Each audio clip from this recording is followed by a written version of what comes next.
Hello. हम लोग बात करने वाले हैं आज सिंधु घाटी सभ्यता के बारे में। इस क्लास में हम लोग जानेंगे कि सिंधु घाटी सभ्यता कैसे उत्पन्न हुई, क्योंकि ऐसा तो हुआ नहीं होगा कि एक बार कोई के सपना आया होगा और वो देखा होगा कि एक सिंधु घाटी सभ्यता थी।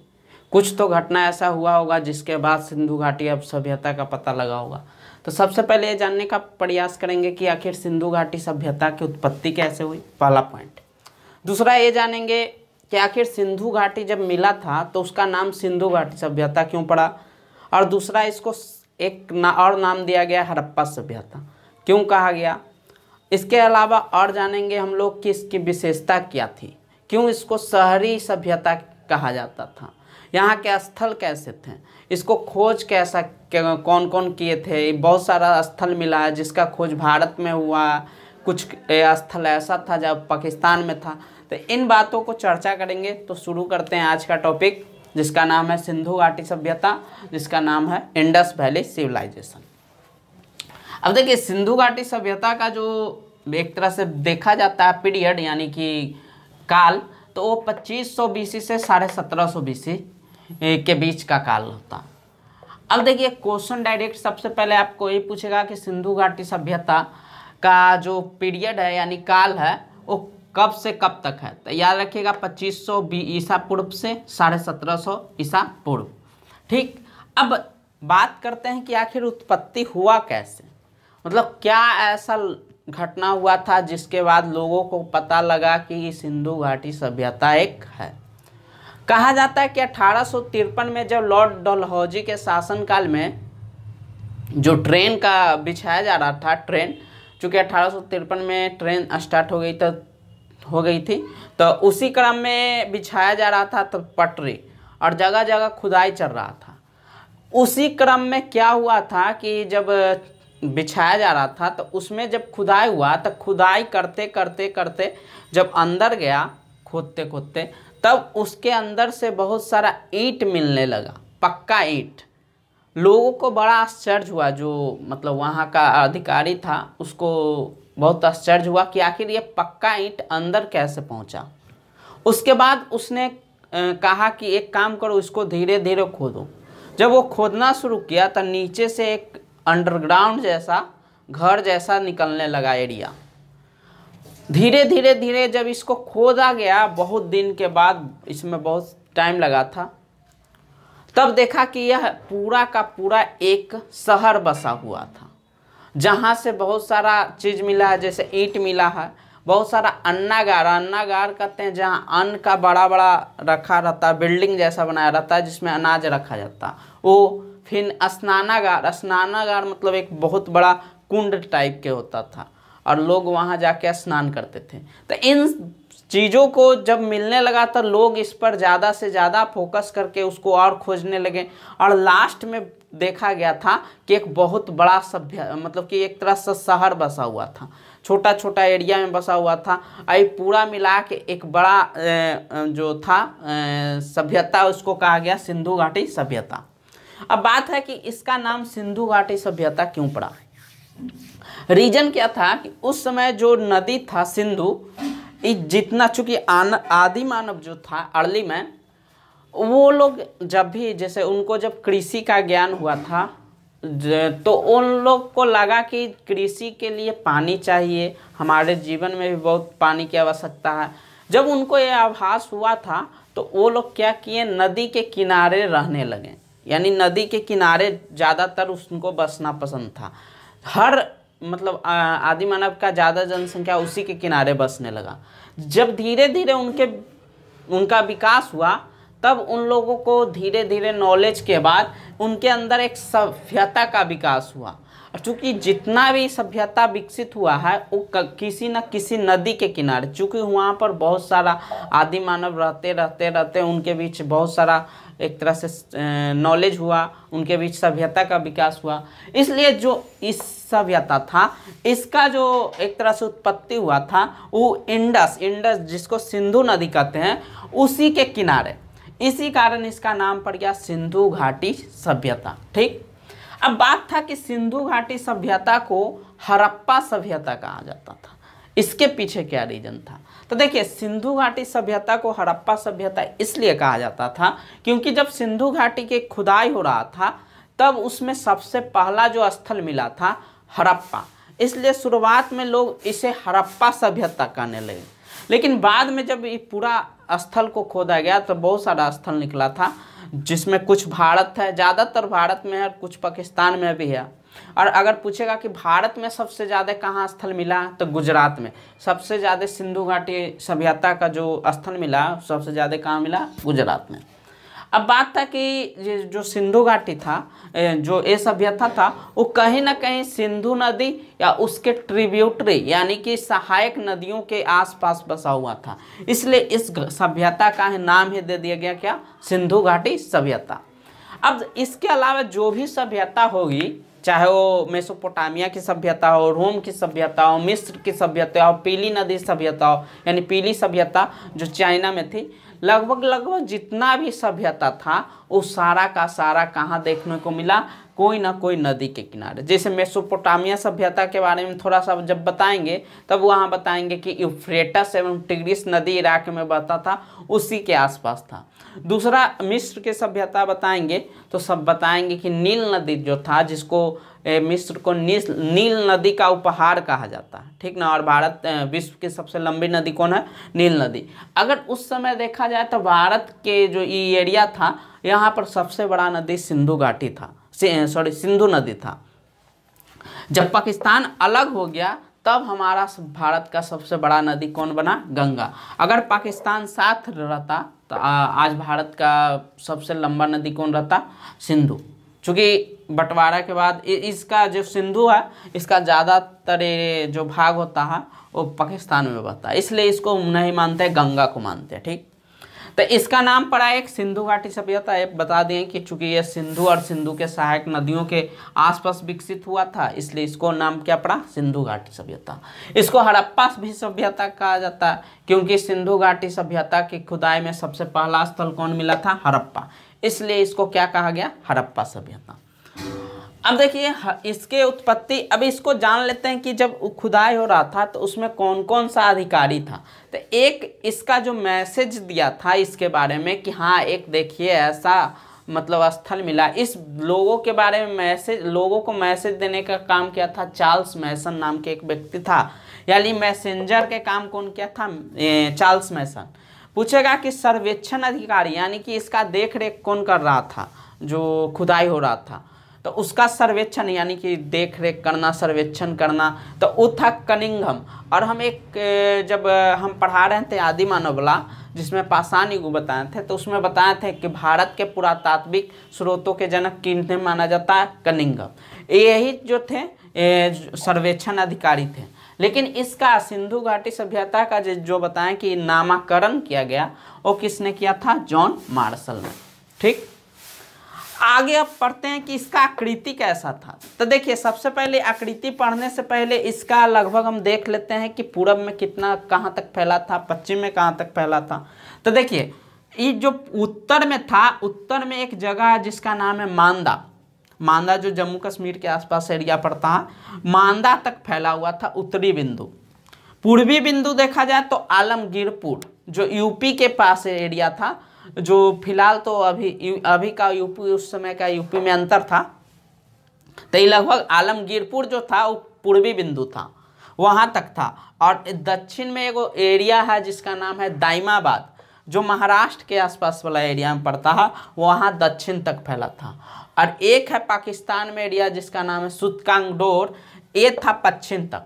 तो ये था पूरब, ये था ये उत्तर था, ये पूरब था, ये दक्षिण था, ये पश्चिम था।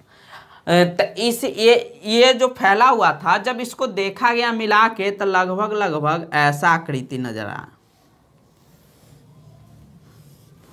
अब देखिए ये तो देखने में ऐसे चतुर्भुज जैसा लगता है, लेकिन चूंकि पूर्वी एरिया में विस्तार बहुत कम हुआ था, तो इसको जब ऊपर से मतलब एक तरह से देखा जाएगा दूर से, तो ये चतुर्भुज नहीं लगता है कि त्रिभुज जैसा, इसलिए इसका नाम क्या रखा, मतलब आकृति कैसा बताएगा? त्रिभुजाकार। तो पूछेगा बताइए कि सिंधु घाटी सभ्यता का आकार कैसा माना जाता है? तो त्रिभुजाकार। रीजन क्या था? रीजन ये था कि पूर्वी जो भाग था उसका ज़्यादा विस्तार देखने को लिए नहीं मिला। तब कभी कभी इसका विस्तार भी पूछ लेगा कि उत्तर में कहाँ तक फैला है, पूरब में कहाँ तक फैला, पश्चिम में कहाँ तक फैला, दक्षिण में कहाँ तक है। तो ये सब पॉइंट याद रखिएगा आप।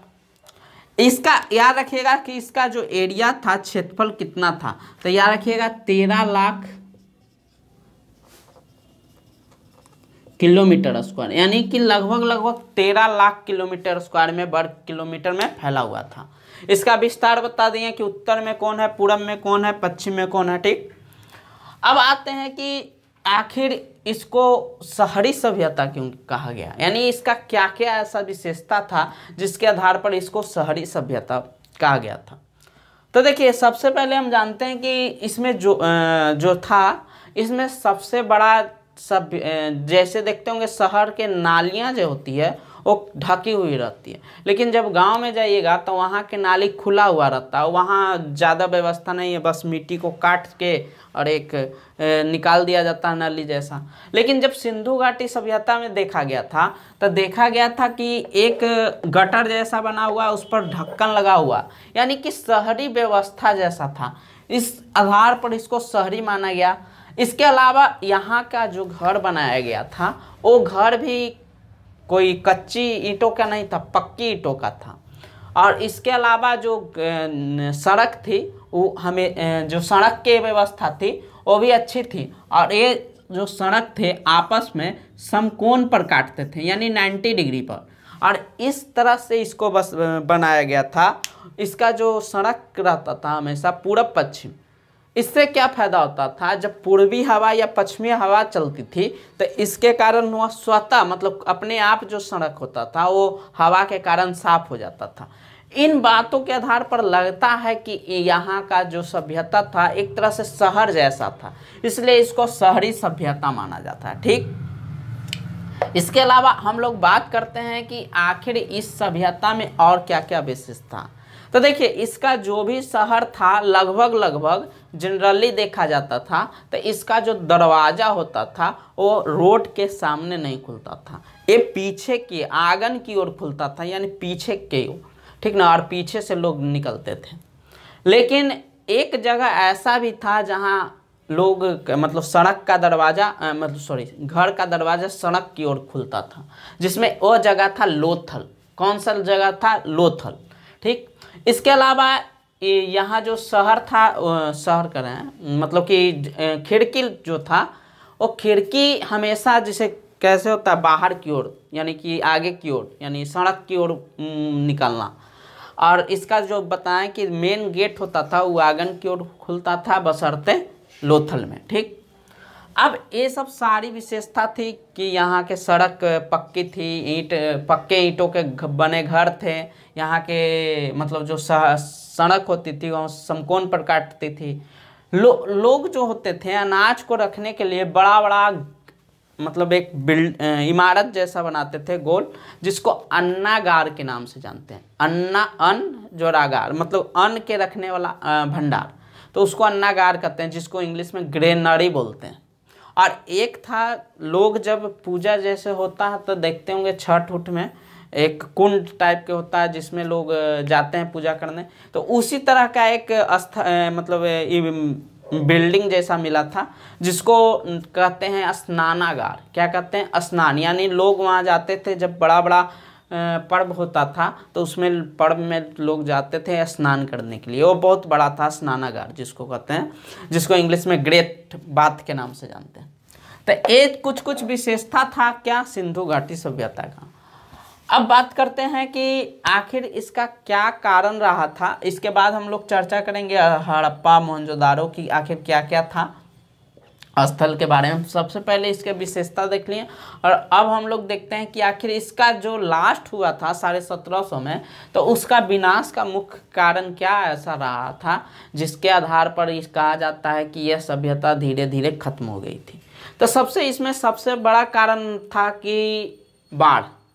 चूँकि सिंधु जो नदी था वो बहुत बड़ा नदी था और इसमें कहा जाता है कि बाढ़ जब आया था जिसके कारण यहाँ के लोग एक तरह से उनके बीच आपदा लेके आ गया था, मतलब बर्बाद कर दिया था, जिसके कारण कहा जाता है कि यह सभ्यता का विनाश हो गया।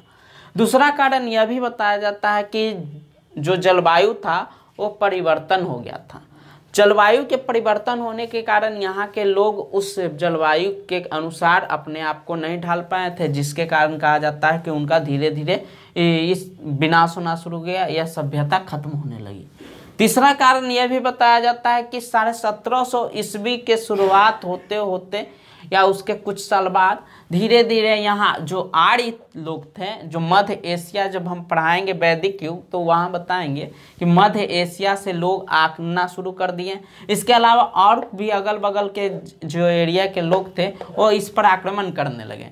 तो कहा जाता है कि ये आक्रमण के कारण जो था यहाँ पर क्या होने लगा, यह सभ्यता धीरे धीरे समाप्त होने लगी। यही 3 गो इम्पोर्टेंट कारण बताया जाता है इसके विनाश के। ठीक, अब हम कुछ पॉइंट देख लेते हैं कि आखिर जो ये सभ्यता थी तो यहाँ के लोग इसमें क्या करते थे, किसकी पूजा करते थे, कौन सा अनाज का उपयोग करते थे, इसके अलावा उनके बीच मनोरंजन का साधन क्या था, उनका पेशा क्या था। तो इन बातों पर हम चर्चा करते हैं। तो सबसे पहला पॉइंट बात करते हैं कि आखिर इन लोग का अनाज यानी मुख्य अनाज क्या था।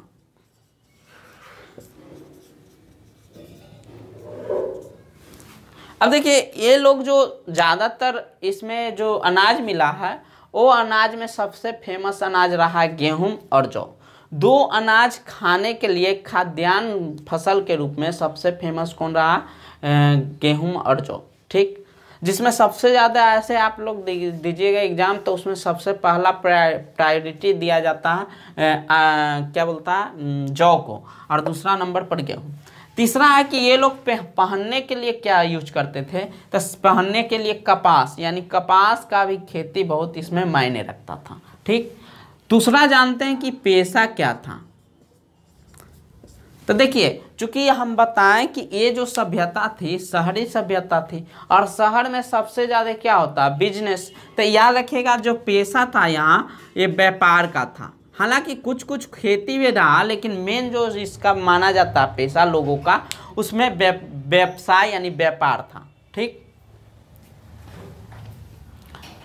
अब क्या बोलता है कि इसका पेशा तो पता लग गया कि व्यवसाय था, लोग बिजनेस करते थे, जिसमें बहुत सारा बिजनेस होता, जैसे कि अनाज को बेचना, एक मंडी मतलब कि बाजार होता था, वहाँ पर लोग जाते थे, अनाज को बेचते थे, लोग खरीदते थे। इसके अलावा बहुत सारा हाथ से बने हुए कुछ चीज़ों को बेचते थे। तो इस प्रकार के पेशा लोगों के बीच था। आगे जानते हैं इनका मनोरंजन का साधन क्या था, कि आखिर लोग ये मनोरंजन के लिए क्या करते थे।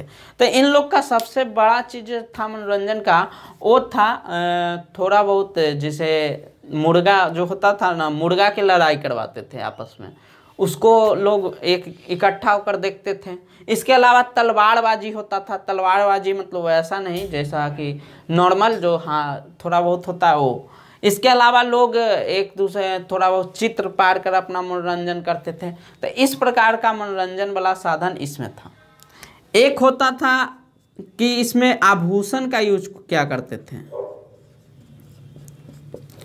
लोग इस समय। हालांकि जो इस समय तक अभी लोहा का विकास नहीं हुआ था, लोग ज़्यादातर यूज करते थे तांबा का, कांसा का, और कहीं कहीं ऐसा भी कहा गया है कि लोग इसको मतलब आभूषण के रूप में सबसे बड़ा चीज जो सबसे ज़्यादा यूज किया गया है, तो उसमें तांबा और कांसा का जो जेवर रहता था वो। इसके अलावा सोना और चांदी के भी कुछ कहीं कहीं मिला है जिसको लोग यूज करते थे। इसके अलावा मोती जो होता है, मोती का जो गले में हार होता है उसको बनाकर पहनते थे।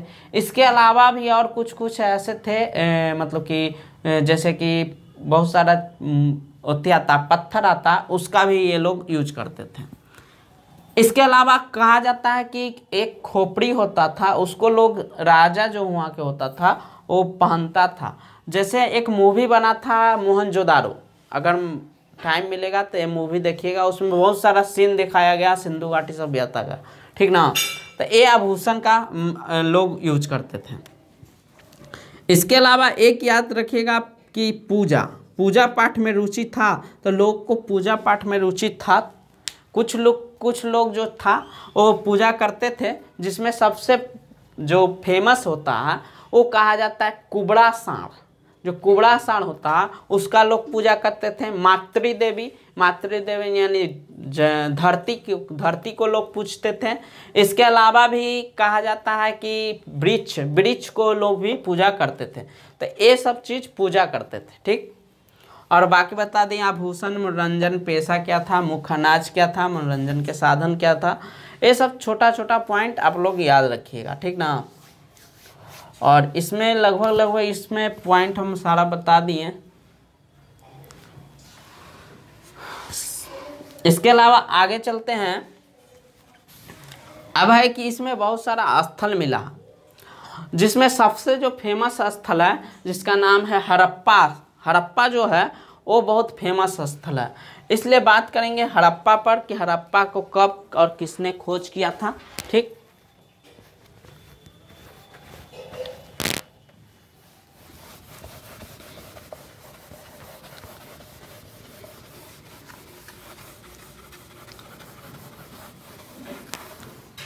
तो देखिए हड़प्पा जो स्थल था उसका खोज हुआ था 1921 में। 1921 ईस्वी में, ये डी याद रखिएगा, क्योंकि हम बताएं कि जब अंग्रेज आया था तब उसके बाद ये चीज़ सारा खुदाई के समय हुआ था। तो अंग्रेज 1600 यानी कि ईस्वी में आया, 1600 के बाद के ये सब कहानी है। अब देखिए हड़प्पा स्थल को खोज के कब हुआ था, 1921 में। पूछेगा कि यह कहाँ है, तो याद रखिएगा ये जो है माउंट गोमड़ी पाकिस्तान में पड़ता है, वहां। पूछेगा कि हड़प्पा किस नदी के किनारे है, तो याद रखिएगा रावी नदी।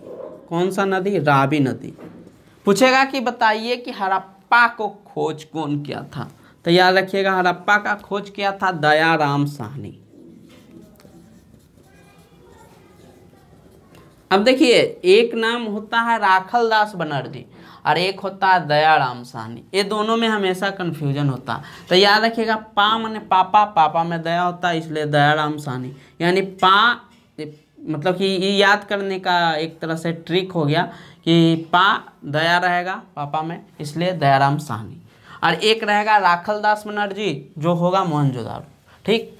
अब हड़प्पा में जो था वो किस नदी के किनारे है, रावी नदी। खोज किसने किया था, दयाराम साहनी। कब खोजा गया था, 1921 में। पूछेगा कहाँ है, तो पाकिस्तान एरिया में, ठीक। अब इसको बारे में जानते हैं कि आखिर यहाँ से ऐसा और कौन सा चीज़ मिला है, क्योंकि बहुत सारे स्थल ऐसे थे जहाँ से कुछ न कुछ चीज़ मिला है, जिसके आधार पर पूरा व्याख्या किया गया सिंधु घाटी सभ्यता का। कहा जाता है कि हड़प्पा सभ्यता में लोग जो थे, जो जब लोग मरते थे तो उसको दफनाते थे, यानी जलाने का प्रक्रिया उतना नहीं था। इसलिए कहा जाता है कि इस जगह से कब्रिस्तान भी मिला,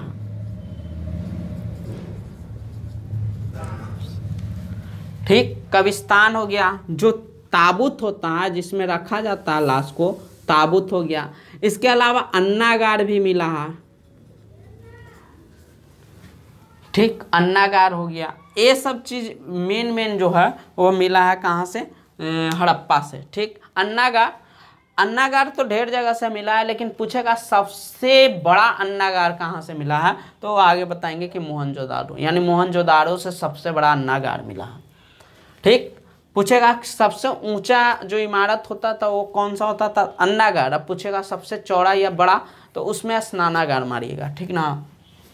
तो ये सब पॉइंट था हड़प्पा स्थल के कि हड़प्पा में क्या क्या मिला है, कौन खोज किया है, ये कहाँ है, ये सब पॉइंट याद रखिएगा। अगला आते हैं मोहनजोदारो। मोहनजोदारो जो है सिंधु नदी पर बसा हुआ, और इसका जो खोज किए थे एक दयाराम बताएं, एक बताएं राखलदास बनर्जी।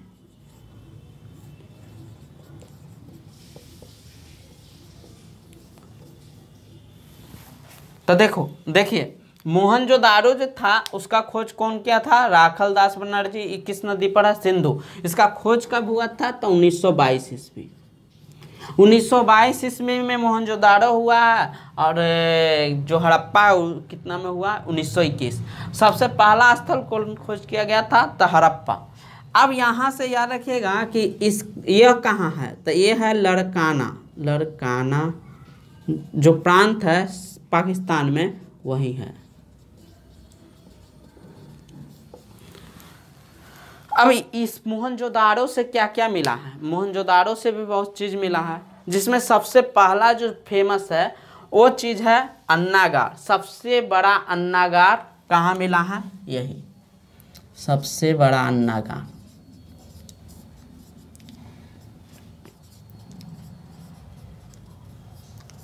दूसरा याद रखिएगा स्नानागार, जिसको ग्रेट बाथ कहते हैं। इसके अलावा एक कांसे की बनी हुई लड़की जो नाच रही थी, यानी नर्तक मतलब कि नाचने वाली, इसको मिला है, यानी कांसे की मूर्ति।